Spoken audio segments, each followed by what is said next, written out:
এই সাম্প্রতিক আমরা দেখেছি যে খল অভিনেতা ডন গ্রেফতার হয়েছেন, এবং তিনি কি কখনো আপনাকে এই মামলার বিষয়ে কোনো সময় কোনো গুরুত্বপূর্ণ তথ্য দিয়েছেন বা কিছু শেয়ার করেছেন, বলেছেন যেটা আমাদের সাথে শেয়ার করা যায়? ডনের কাছে অনেক সময় আমি এই মামলাটার বিষয়ে কথা বলেছি, মামলা নিয়ে কথা বলেছি।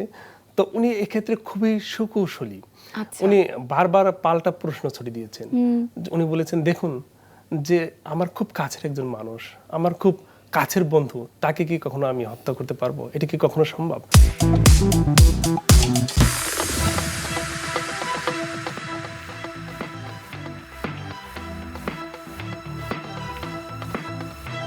প্রিয় দর্শক, আমি অর্চি, আপনাদের সবাইকে আমন্ত্রণ জানাই প্যারাশুট অ্যাডভান্স সিক্রেট সার্ভার বিনোদন সারাদিনের আজকের পর্বে। প্রতিদিনের মতো আজও আপনাদের সঙ্গে কিছু আনন্দের মুহূর্ত, কিছু গল্প আর প্রাণখোলা আড্ডা ভাগ করে নিতে আমি ফিরে এসেছি। আর এই সুন্দর সময়টাকে আরও বিশেষ করে তুলতে আজ আমার সঙ্গে রয়েছেন একজন বহুমুখী প্রতিভার একজন গুণী মানুষ, দীপঙ্কর দীপক। শব্দেরও একটি নিজস্ব জীবন আছে। কখনো সে কবিতা হয়ে ওঠে, কখনো গল্প, কখনো আবার সময়ের সাক্ষী। সেই শব্দের জগতেই দীর্ঘদিন ধরে পথ হাঁটছেন আমার আজকের অতিথি। কবি, সাহিত্যিক, সাংবাদিক ও সংস্কৃতিকর্মী পরিচয়ের অনেকগুলো জানালা তার। কবিতা, গল্প, গান, নাটক ও প্রবন্ধে রেখেছেন নিজের স্বাক্ষর। তিনি এমন এক কবি যার কবিতায় মানুষ, প্রকৃতি, ভালোবাসার পাশাপাশি উঠে আসে শোষণ, বৈষম্য আর প্রতিবাদের ভাষা। তার সর্বশেষ প্রকাশিত বই দুর্ভিক্ষের শহরে, যেখানে রয়েছে সময়কে ধরে রাখার চেষ্টা, মানুষের বোধ ও বিবেককে জাগিয়ে তোলার আকাঙ্ক্ষা।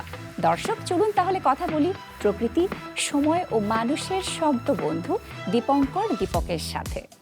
কেমন আছেন? ভালো আছি। এত সুন্দর একটি অনুষ্ঠানে এসে আরো বেশি ভালো লাগছে। নিশ্চয়ই, এবং আমারও ভীষণ ভালো লাগছে। অনেক অনেক গল্প আপনার কাছে জানতে চাই, এবং প্রায় 8 বছর আগে আপনাকে কিন্তু আমরা পেয়েছিলাম বিনোদন সারাদিনে, এবং সেই সাথে আপনাকে আবারও পেয়েছিলাম আমরা আমাদের নিয়মিত আয়োজন মাছরাঙা টেলিভিশনের রাঙা সকালের আয়োজনে আপনি এসেছিলেন। এবং সাম্প্রতিক সময়ে কিন্তু মাছরাঙা টেলিভিশনের 15 বছর প্রতিষ্ঠা বার্ষিকী ছিল।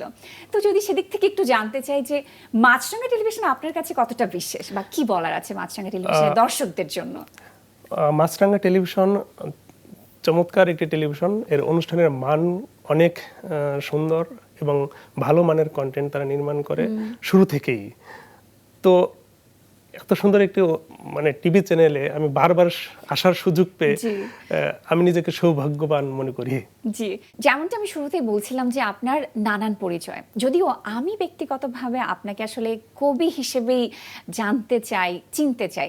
তবে আপনার কাছে যদি এই প্রশ্নটি রাখি যে দীপঙ্কর দীপক আসলে কে? কবি? এটা এক ধরনের জটিল প্রশ্ন। একজন মানুষের নানা ধরনের গুণ বা অভিজ্ঞতা থাকে। তো আমি সেক্ষেত্রে প্রথমে এগিয়ে রাখবো আমি একজন পেশাগতভাবে সাংবাদিক, এর পাশাপাশি লেখালেখি করি। সেক্ষেত্রে লেখালেখির ক্ষেত্রে আমি গল্প, কবিতা, প্রবন্ধ লিখি। এক্ষেত্রে আমি কবি পরিচয়কে এগিয়ে রাখবো। যৌবনের করুণ ব্যথা দিয়ে আপনার কবিতার যে যাত্রা শুরু হয়েছিল, এবং তার পরবর্তী সময়ে এতগুলো বই প্রকাশের পর আজ পেছনে ফিরে তাকালে সেই তরুণ কবিকে কি বলতে ইচ্ছে হয়? এ পর্যন্ত 12টির মতো বই প্রকাশিত হয়েছে। এর মধ্যে 4টি কাব্যগ্রন্থ, 4টি গল্পগ্রন্থ, এছাড়া শিশুতোষ এবং প্রবন্ধ সহ কয়েক ধরনের আরো কয়েকটি বই রয়েছে। তো এত বই প্রকাশের পর যখন আমি পিছনের দিকে তাকাই তখন একটু অবাক হই, কারণ আমার প্রথম বইটা যখন প্রকাশিত হয় তখন আমি কেবল নতুন লেখক, উদীয়মান লেখক। প্রথম বইগুলির প্রথম লেখার অভিজ্ঞতা যেহেতু কম, প্রথম লেখাও কিন্তু একটু নিম্নমানের হয়ে থাকে। তারপরও যেহেতু এটা প্রথম লেখা, সেই প্রথম লেখাকে নিয়ে আমার গর্ব করতে ইচ্ছে করছে, কারণ যখন আমি ওইটা যদি শুরু না করতাম তাহলে এই পর্যন্ত তো আমি আসতে পারতাম না। কবিতা আপনার কাছে কি সৌন্দর্যের লীলাভূমি নাকি প্রতিবাদের অস্ত্র? কবিতা আমার কাছে দুটি, সৌন্দর্যের লীলাভূমি সুন্দর একটি বিষয়, এর পাশাপাশি প্রতিবাদের অস্ত্র তো অবশ্যই। তবে আমি কবিতা লিখি শুধু মানুষের জন্য, মানবতার জন্য। এর পাশাপাশি আমার কবিতায় প্রকৃতি প্রেম, দ্রোহ ও প্রতিবাদের ভাষা তো অবশ্যই থাকে। তবে আগে আমি প্রেম এবং প্রকৃতি প্রেম এই দুইটি বিষয় নিয়ে বেশি বেশি কবিতা লিখতাম, কিন্তু বর্তমান সময়ের কবিরা প্রেম এবং প্রকৃতি প্রেম নিয়ে প্রচুর কবিতা লিখছে। তো এ কারণে আমি সেখান থেকে সরে গিয়ে এখন আমি নিজের মতো করে একটু দ্রোহ, প্রতিবাদের ভাষা, একটু মানবতার কথা, ধর্মনিরপেক্ষতার কথা আমি আমার কবিতায় তুলে ধরার চেষ্টা করছি। নিষিদ্ধ যৌবন 2010 সালে আপনার একটি বই প্রকাশিত হয়েছিল এবং পরবর্তীতে নিষিদ্ধ যৌবন দ্বিতীয় খণ্ড এই শিরোনামে একটি সিকুয়েলও তো বের হয়েছিল। তো নিষিদ্ধ বলতে আসলে আপনি কি বোঝাতে চেয়েছিলেন? আমি এখানে যৌবনকে একটু ব্যতিক্রম ভাবে প্রকাশ বা দেখাতে চাইছি। অনেকে যৌবনকে সাধারণত শক্তি হিসেবে দেখায়, যৌবনকে অনেক সময় প্রতিবাদের ভাষা হিসেবে দেখা দেয়, কিন্তু আমি যৌবনকে একটু যৌবন যখন থাকে তখন মানুষ অন্যায় অবিচারেও জড়িয়ে পড়ে। তো নিষিদ্ধ যৌবন বলতে যখন কেউ কেউ যৌবন প্রাপ্ত হয়ে তার এই যৌবনের শক্তিকে সে ভিন্ন দিকে কাজে লাগায়, অন্যায় করে, অপরাধ করে, তো তখন তার যৌবনকে আমরা সঠিক যৌবন বলতে পারি না, তার যৌবনকে নিয়ে আমরা গর্ব করতে পারি না। তো এই কারণে যাদের যৌবনে অপরাধ প্রবণতা থাকে, যারা যৌবনে অন্যায় করে, তাদের যৌবনকে আমি নিষিদ্ধ হিসেবে দেখাতে চাইছি। আচ্ছা, দ্বিতীয় খণ্ড আপনি আসলে কেন লিখেছিলেন? প্রথম খণ্ডের অসমাপ্ত কথাগুলো কি আপনাকে টেনে নিয়ে গেছে বা ভাবিয়েছিল অনেকটা সময় ধরে? হ্যাঁ, নিষিদ্ধ যৌবন কাব্যগ্রন্থটি যখন আমি প্রকাশ করি তখন আমি ইউনিভার্সিটির স্টুডেন্ট। আচ্ছা, তো সেই সময় বয়স কম ছিল, তো এবং আমাদের বন্ধু বান্ধবরাও ব্যাপক এই বইটা নিয়ে আগ্রহ প্রকাশ করছে। তারা অনেকেই বলছে কবি এই কবিতাগুলি অনেক ভালো, এই ধরনের কবিতা আরো লেখা উচিত। তো এছাড়া পাঠকদের কাছ থেকেও আমি শুরুর দিকে একটা ভালো সাড়া, ভালো প্রশংসা পেয়েছিলাম। তো মনে হলো যে যেহেতু বন্ধু বান্ধবরা বলছে, অন্যেরও কবিতাগুলি নিয়ে প্রশংসা করছে, তো সেই ক্ষেত্রে আমি সিকুয়েল বই প্রকাশ করতে পারি। তো এর 3 বছর পরে একই ধারার কবিতা নিয়ে আমি যৌবনের দ্বিতীয় খণ্ড, নিষিদ্ধ যৌবন দ্বিতীয় খণ্ড আমি প্রকাশ করি। আপনার কবিতায় সবসময় যেমনটা দেখেছি যে মানুষ এতটা কেন গুরুত্ব পায়, কেন এতটা গুরুত্বপূর্ণ? আপনার কি মনে হয় যে আমাদের এই সময়টাতে মানুষই সবচেয়ে বেশি হারিয়ে যাচ্ছে? অবশ্যই, যেহেতু কবিতা, গল্প এগুলি মানুষের জন্যই লেখা হয় এবং মানুষকে যাতে তাদের জীবন বোধকে পরিবর্তন করা যায় এই কারণে লেখা হয়। আমি একটু বাস্তববাদী, তো বাস্তববাদী হওয়ার কারণে আমি শুধু মানুষের কথা বলতে চাই, মানবতার কথা বলতে চাই। তবে যারা ধনাঢ্য, যাদের অর্থশালী বা বিত্তশালী, তাদের কথা না লিখে আমি নিম্নবিত্ত, নিম্ন মধ্যবিত্ত, ভাসমান শ্রেণীর মানুষের দুঃখ, কষ্ট, দুর্দশার কথা, তাদের বঞ্চনার কথা, তাদের কষ্টের কথা আমি আমার লেখনীর মাধ্যমে, কবিতার মাধ্যমে, গল্পের মাধ্যমে তুলে ধরার চেষ্টা করি।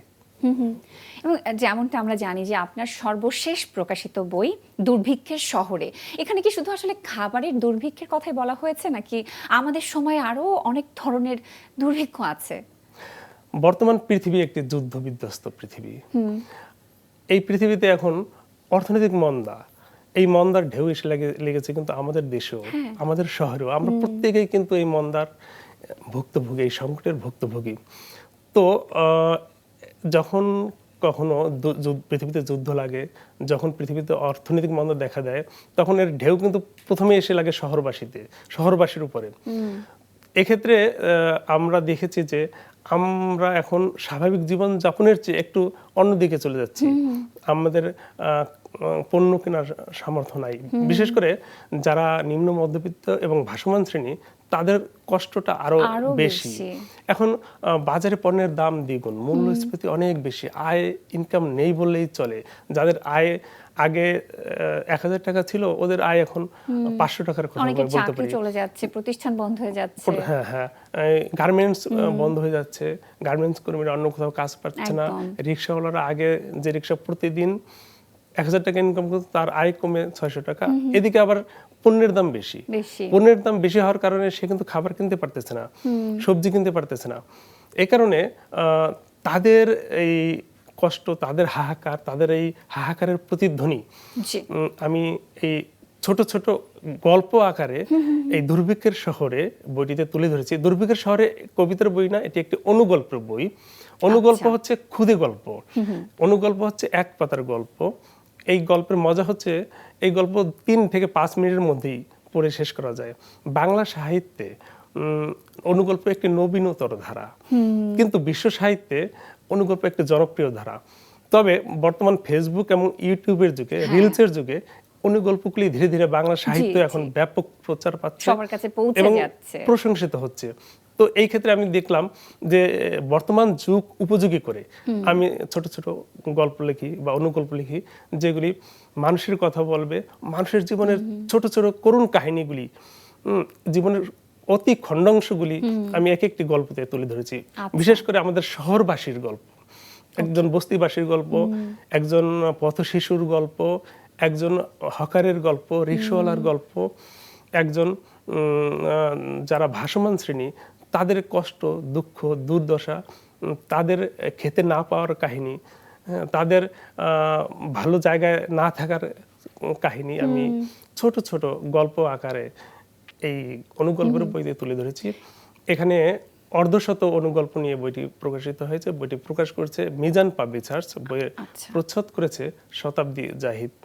তো বইটি গত বছরের বইমেলায় প্রকাশিত হয়েছে। প্রকাশের পর যারাই বইটি পাঠ করেছে তারা কিন্তু প্রশংসা করেছে এবং এই ধরনের গল্প আরো লেখার জন্য আমাকে আগ্রহ দেখাচ্ছে। সেক্ষেত্রে আমিও ভাবছি যে এই বইটির একটি সিকুয়েল করা যেতে পারে। আশা করি আগামী বই মেলায় আরো কিছু অনুগল্প নিয়ে দুর্ভিক্ষের শহরের দ্বিতীয় খণ্ড বা সিকুয়েল আমি আবার প্রকাশ করব। আপনার লেখা এবং প্রকাশিত প্রথম গল্প গ্রন্থ ছিল বুনো কন্যা, 2013 সালে প্রকাশিত হয়েছিল।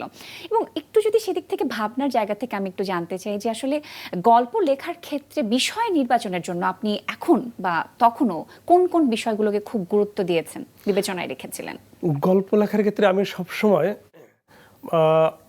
বাস্তবধর্মী কাহিনীগুলি, একইভাবে আগের মধ্যেই বলবো, আমি সবসময় নিম্নবিত্ত এবং সাধারণত গরিব যারা ভাসমান শ্রেণী এদের জীবন নিপীড়িত বস্তিবাসী যারা মানে কষ্ট করে দিন আনে দিন খায়, কষ্ট করে চলে, তাদের যে করুণ আরতি জীবনের উপর, তাদের যে জীবন সংগ্রাম, তাদের যে কষ্টের কথা, হাহাকারের কথা, সেই বিষয়টিকে আমি সবসময় প্রায়োরিটি দিয়েছি।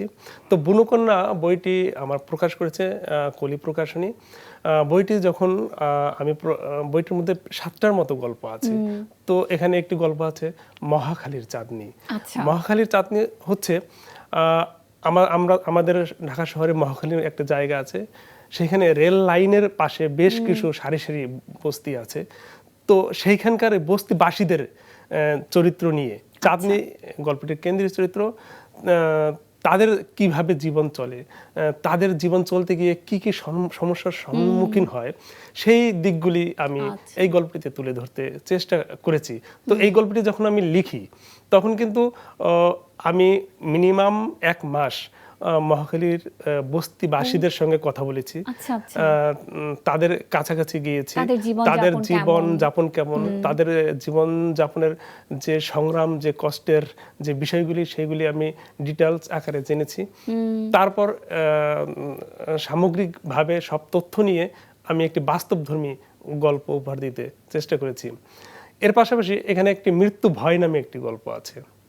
মৃত্যু ভয় হচ্ছে আমাদের একটাই তো জীবন, জীবনে এক সময় তো আমাদের অবশ্যই মৃত্যু হবে, সেইভাবেই আমাদের সবসময় প্রস্তুত হতে হয়, থাকতে হয়।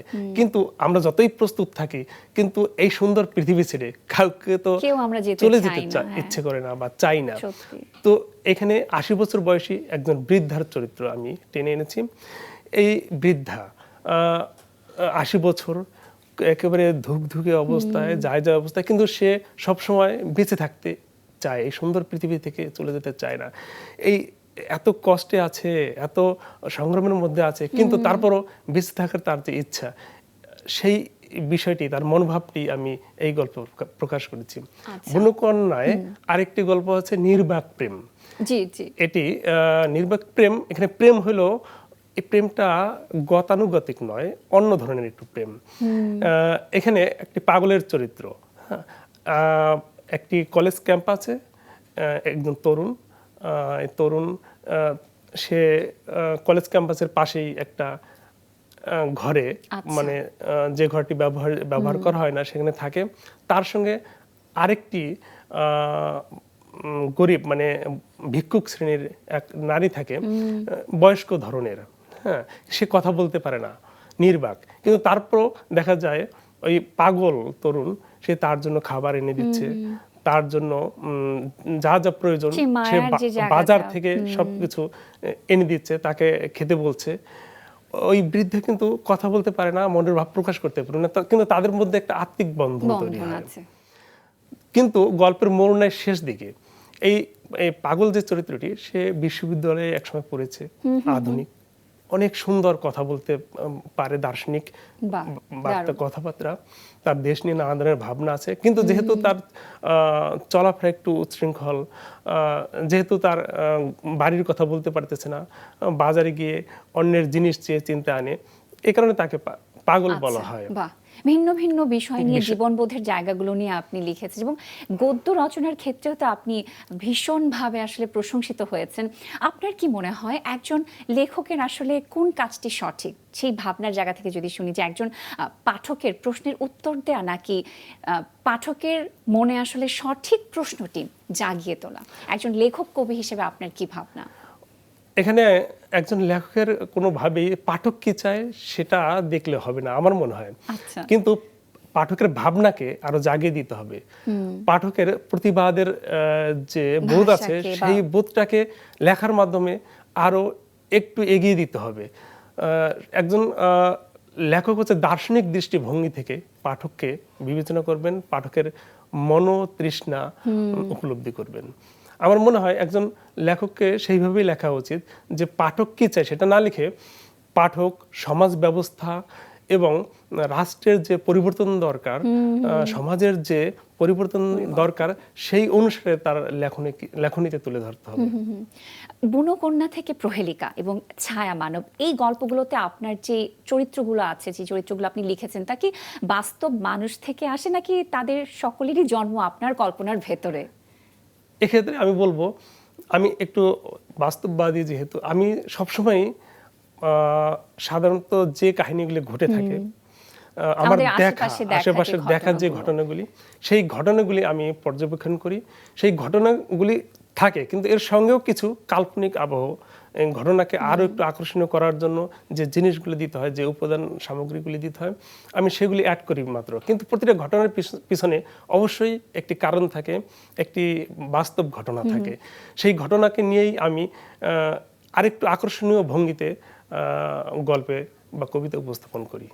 এবং আপনি সাংবাদিক বলেই হয়তো সেটা সম্ভব হয়েছে, কেননা আপনার আশেপাশে আপনি এমন ধরনের জীবন দেখেছেন, মানুষ দেখেছেন, সেই অভিজ্ঞতার নিরিখে আলোকে আপনি লিখতে পেরেছেন। অবশ্যই এখানে একটু বলি, জি। আমি স্টুডেন্ট লাইফ থেকে প্রচুর পত্রিকা পড়তাম। এবং আপনি তো ছাত্র জীবন থেকে সাংবাদিকতাও করতেন। হ্যাঁ, ছাত্র জীবন থেকে সাংবাদিকতাও করতাম।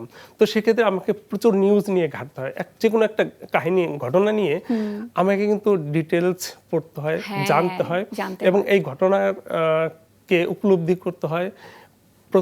প্রতিনিধিকে ফোন দিয়ে ঘটনার যে সত্যতা যাচাই করতে হয়। সেক্ষেত্রে আমি ঘটনার ভিতরেই ঢুকে যেতে হয়। যে ঘটনাগুলি আমার কাছে আকর্ষণীয় মনে হয়, ওই ঘটনাকেই একটু আমি ঠিক রেখে গল্পের আকারে সাজাইতে চেষ্টা করি। সেক্ষেত্রে আসলে আমার অধিকাংশ গল্পই বাস্তব ঘটনা থেকে নিয়েছি, এটা বলতে হবে। আপনি কি কখনো এমন কোনো চরিত্র লিখেছেন যেখানে আসলে আপনি আপনার অপ্রকাশিত কোনো সত্তাকে নিয়ে লিখেছেন বা ফুটিয়ে তোলার চেষ্টা করেছেন? অপ্রকাশিত সত্তাকে না, এরকম মনে হয়নি। তবে আমি আমার গল্পের মধ্যে দার্শনিক যে ভঙ্গিমা, একটা জীবন দর্শন থাকে, সেই জীবন দর্শনকে আমি নানাভাবে ফুটিয়ে তোলার চেষ্টা করি। এবং আপনার লেখায় আরেকটি বিষয় আছে যে নারী ও নারী মুক্তির বিষয়টি খুব প্রবলভাবে দেখেছি। তো সেখান থেকে জানতে চাও যে একজন লেখকের লেখনীতে যখন একজন পুরুষ লেখক লিখেন, তখন নারীকে আসলে কিভাবে দেখেন, কিভাবে লেখেন, বা কোন দায়ভারগুলো খুব বেশি আসে? আমাদের রাষ্ট্রীয় ব্যবস্থা বা সমাজ ব্যবস্থায় নারীদের এখনো কিন্তু অবহেলিত, নারীরা তাদের খাটো করে বিভিন্ন ক্ষেত্রে তারা নানা ধরনের পথ চলতে গিয়ে নানা ধরনের সংকটে পড়ে।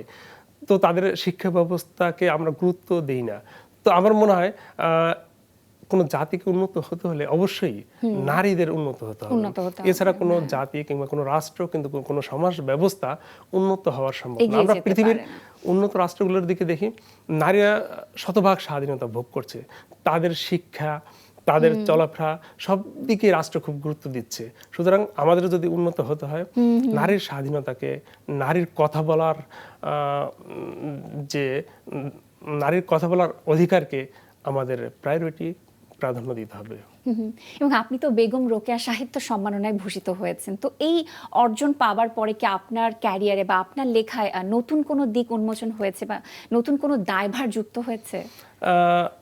দায়ভার ওইভাবে আমি না বলি, আমার লেখা যারাই পড়েছে তারা কিন্তু এইটাই নিয়ে প্রশংসা বা সমালোচনা যেটাই করুক, তারা আমাকে উদ্বুদ্ধ করেছে যে আপনার লেখা ঠিক আছে, আরেকটু ইমপ্রুভ করতে হবে, বা আপনি লিখে যান, অবশ্যই এই লেখা আরো অনেক দূর এগিয়ে যাবে।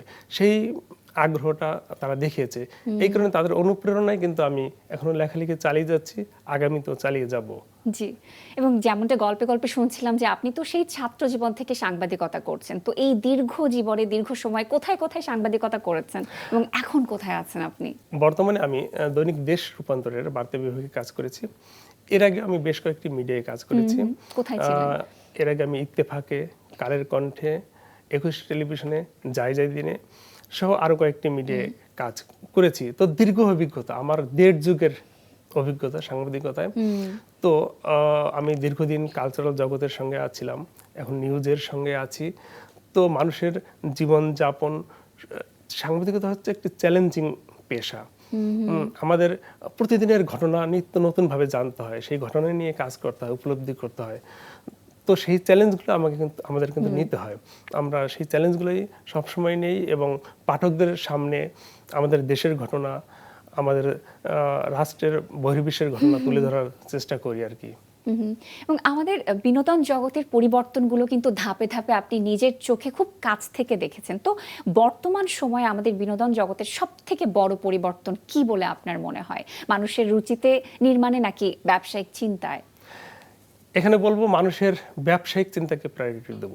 আচ্ছা, বর্তমান ফেসবুক, ইউটিউবের যুগ, বর্তমান ভিউ বাণিজ্যের যুগ, একদম ভিউ ব্যবসার যুগ। এটাকে আমরা কখনোই এড়িয়ে যেতে পারবো না। তো যেহেতু যার যত ভিউ তার তত উপার্জন, সেক্ষেত্রে কন্টেন্ট নির্মাতারা কি করে, তারা সস্তা, চটুল এবং হাস্যরসাত্মক কাহিনী নিয়ে তারা কন্টেন্ট নির্মাণ করে।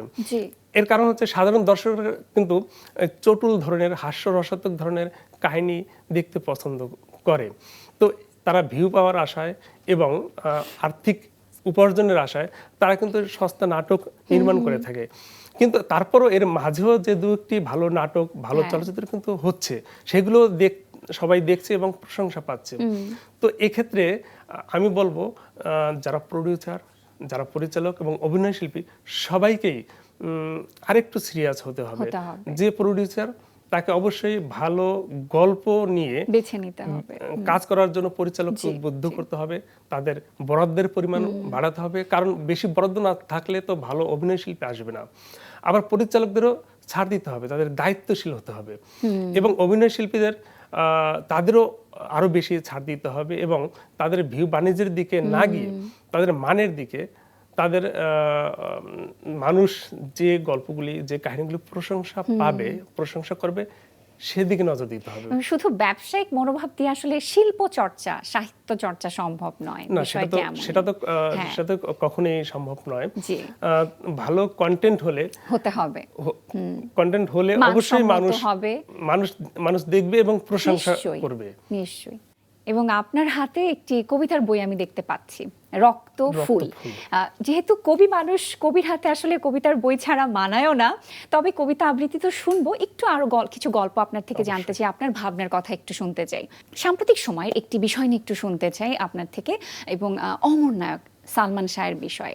এই সাম্প্রতিক আমরা দেখেছি যে খল অভিনেতা ডন গ্রেফতার হয়েছেন, এবং খল অভিনেতা ডনের সাথে তো আপনার বেশ সুন্দর একটা গভীর ভালো সম্পর্ক ছিল একটা সময়।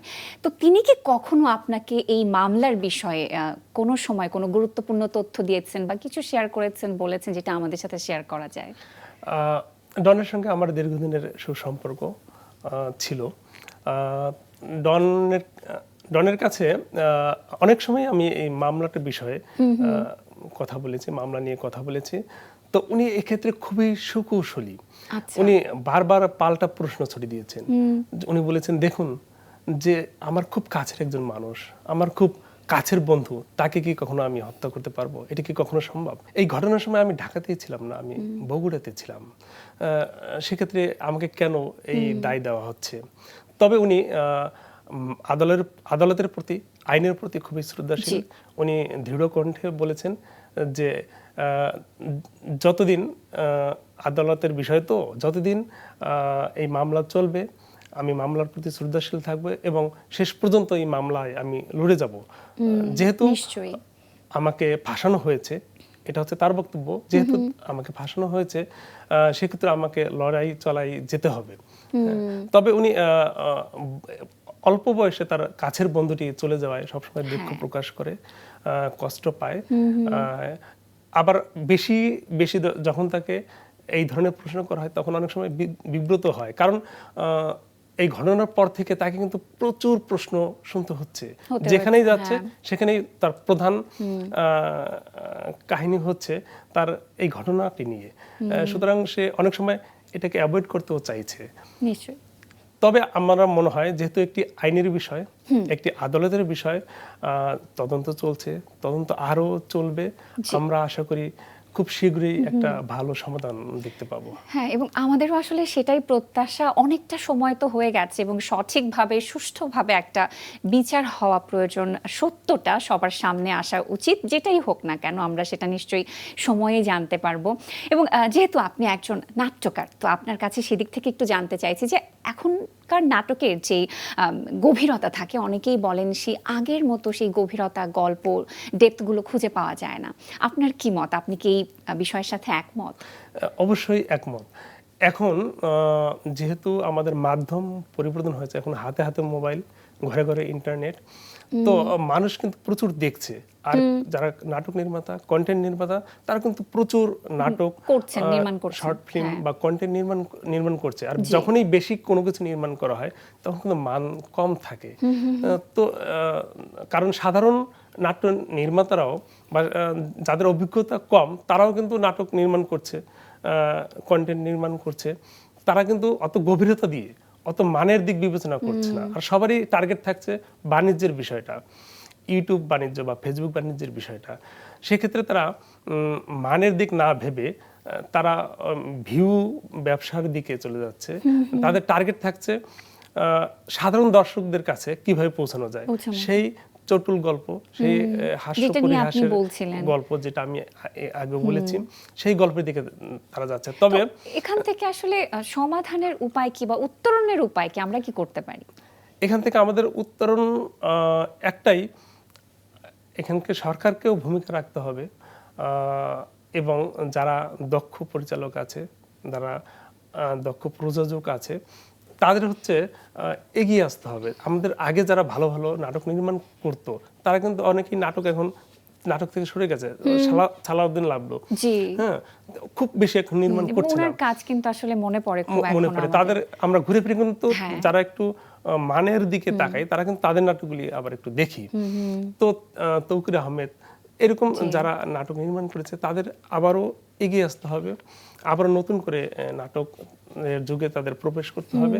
তাহলে আমরা আরো কিছু ভালো নাটক পাবো আশা করি। নিশ্চয়ই। এবং আপনি তো একজন গীতিকবিও, তো সর্বশেষ আসলে কার জন্য আপনি গান লিখেছেন বা সামনে কোন গানটি লিখবেন, পাবেন, এরকম কোনো কাজ যদি আমরা একটু জানতে পারি? বর্তমানে এস.এম. কারিম নামে একজন নবীন সুরকার ও সঙ্গীত পরিচালক আমার কয়েকটি গান নিয়ে কাজ করছে। এর মধ্যে ও ললনা নামে একটি গান আশা করি শীঘ্রই প্রকাশিত হবে। তো আমার গান নিয়ে আমার একটু কষ্টের জায়গায় আছে, সেটা হচ্ছে বিশিষ্ট সুরকার বাসুদেব ঘোষ। উনি আমার ৮-১০টি গান নিয়ে কাজ করছিলেন, যার মধ্যে অনেকগুলি কাজ শেষ হয়ে গিয়েছিল, কিন্তু 2019 সালে উনি হঠাৎ করেই হার্ট অ্যাটাকে মারা যান। তো কাজগুলি সবগুলি অসমাপ্ত থেকে যায়, সবগুলি কাজ প্রকাশ করে যেতে পারেননি। তো যেগুলি প্রকাশ করেছে তার মধ্যে সোনার দেশে জনম আমার মাগো নামের একটি গান বেশ পাঠকরা বা দর্শকরা প্রশংসা করেছে। তো উনি থাকলে আমার আরো ভালো ভালো কিছু গান ইতিমধ্যে চলে আসতো। একটু শৈশবের সময়টাতে আবার যদি একটু ফিরে যেতে চাই, গোপালগঞ্জের কোটালীপাড়া থেকে আপনার সাহিত্য চর্চা এবং সাংবাদিকতার যে দীর্ঘ যাত্রা, তো শৈশবের দীপঙ্কর দীপক আর বর্তমান সময় দীপঙ্কর দীপকের মূল পার্থক্যটা কোথায় আপনি খুঁজে পান? অবশ্যই অনেক দিক থেকে পার্থক্য আছে। শৈশবে আমি খুবই চঞ্চল প্রকৃতি ছিলাম, এখন ভাবগম্ভীর প্রকৃতির। শৈশবে আমি প্রকৃতির সান্নিধ্যে সবসময় দৌড়ঝাঁপ করতাম। এখন সময় মেলানো খুবই কঠিন। এখন আমাদের সময় হিসাব নিকাশ করে চলতে হয়, কারণ ব্যস্ততা লাইফ। হ্যাঁ, জীবনের নিয়মে জীবন চলতে হয়, নানা দিক থেকে আমাদের ব্যস্ত থাকতে হয়। সুতরাং আমাদের পরিকল্পনা মাফিক চলতে হয়। কিন্তু শৈশব ছিল উন্মুক্ত একটা জায়গা, উন্মুক্ত একটা মাধ্যম। আমরা এই তো সকাল হলো, এই ছুটে যেতাম বাইরে মাঠে ঘাটে, সেই উচ্ছল পরিবেশ আসলে সত্যি মিস করি। এখন তো আর নেই। এখন তো আর এই সুযোগটা আমাদের আসলে নেই। তো শৈশব থেকেই কিন্তু আমি সাহিত্যের প্রতি অনুরাগী। আমাদের পরিবারের সবাই একটু সংস্কৃতি মনা, এই কারণে আমাদের বড় ভাই বোন যারা ছিল তারা কিন্তু কবিতা, গল্প এগুলি নিয়মিত পড়াশোনা পড়তো। তো তাদের দেখা দেখে আমিও পড়তে শুরু করি। পড়তে পড়তে কিন্তু আগ্রহ জন্মে। আর আমার খুব ছোটবেলা থেকেই কিন্তু আমি ছড়া, কবিতা লেখা শুরু করেছি। সেটা বলতে গেলে আমার বয়স যখন 6-7 বছর তখন থেকেই। তখন আমরা পাঠশালাতে পড়তাম। আচ্ছা। তো একদিন এক শিক্ষক, পাঠশালার শিক্ষক বললেন, এই যে ছড়া, কবিতা এগুলো কিন্তু মানুষরাই লিখে, তোমরাও তো লিখতে পারো, চেষ্টা করে। তার কথা আমরা একটু দোলা দিয়ে যায়। আমি একদিন বিকেলে বারান্দায় বসে আছি, দেখি একটা গাছে কয়েকটি পাখি কিচিরমিচির করছে। তো ওই দেখে আমি লিখে ফেললাম একটি ছড়া। সেই শুরু হলো আপনার লেখালেখি। যদি একটু ছড়াটা আমি বলি, একটি বাড়ির দুটি গাছে 4টি পাখি বসে আছে, মনের সুখে তারা সবে আনন্দেতে নাচে। তো সেই মনেও আছে একদম ঠিকঠাক মতো। হ্যাঁ, সেই থেকে আমার যাত্রা শুরু। আর ছোটবেলার সব লেখাগুলি কিন্তু আমি বড় ভাই বোনদের কথায় আমি কিন্তু ডায়েরিতে লিখে রাখতাম। ছোটবেলা থেকে কলেজ লাইফ পর্যন্ত যত লেখা আছে সবগুলি 4-5টা ডায়েরি ভর্তি করে আমি লিখে রেখেছি। সেই লেখাগুলি কিন্তু এখনো অপ্রকাশিত, এখনো প্রকাশ করা হয়নি। একটি ট্রাঙ্ক ভর্তি করে লিখে রেখেছি। আচ্ছা। হ্যাঁ, একটি ট্রাঙ্ক ভর্তি করে আমি রেখে দিয়েছি। ভবিষ্যতে কখনো সময় সুযোগ পেলে সেই লেখাগুলি আবার পাঠকদের সামনে অবশ্যই আনবো। কত শত লেখা, কত শত স্মৃতি, দারুণ। এবং গল্পে গল্পে আড্ডাবাজির একেবারেই কিন্তু শেষের দিকে আমরা আছি। এবং কবি যখন সামনে বসে থাকবে, আমি তো শুরুতেই বলছিলাম যে একটি কবিতা আবৃত্তি আপনার কণ্ঠে আজকে শুনতে চাই, রক্তফুল থেকে। রক্তফুল, এই রক্তফুল বইটি বেহুলা বাংলা প্রকাশ করেছে 2021 সালের বইমেলাতে। আচ্ছা। এখানে অর্ধশত কবিতা আছে। তো আমি যে কবিতাটা পাঠ করব সেটি হচ্ছে মা, মাটি ও মানুষ।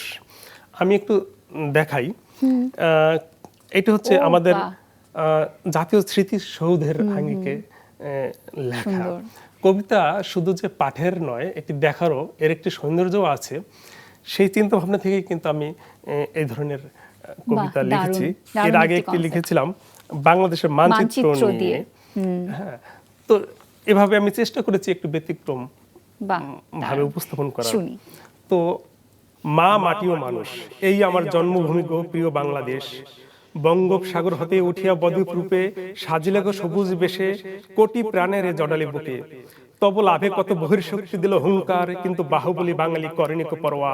রক্ত যুদ্ধে উড়িয়াছে পতাকা, গড়িয়াছে মুক্ত দেশ। শহীদ মিনার আর স্মৃতিস্তম্ভে ভরিয়ে দিয়েছে গোটা মাতৃভূমি। আহা ত্যাগ বাঙালির, বৈশাখী খরতাপে ধূলিসাৎ জঞ্জাল, ধানে গানে জীবন। মঙ্গল শোভাযাত্রায় লাখো কোটি পা, জাত পাতহীন পথ চলা নারী পুরুষের মোমের আলোয়। সংখ্যা যদি থাকে থাক, উড়িয়ে দেব তাও নিমেষে। লালনেরা মরেনি, মরবে না কখনো বঙ্গবন্ধুর বাংলায়।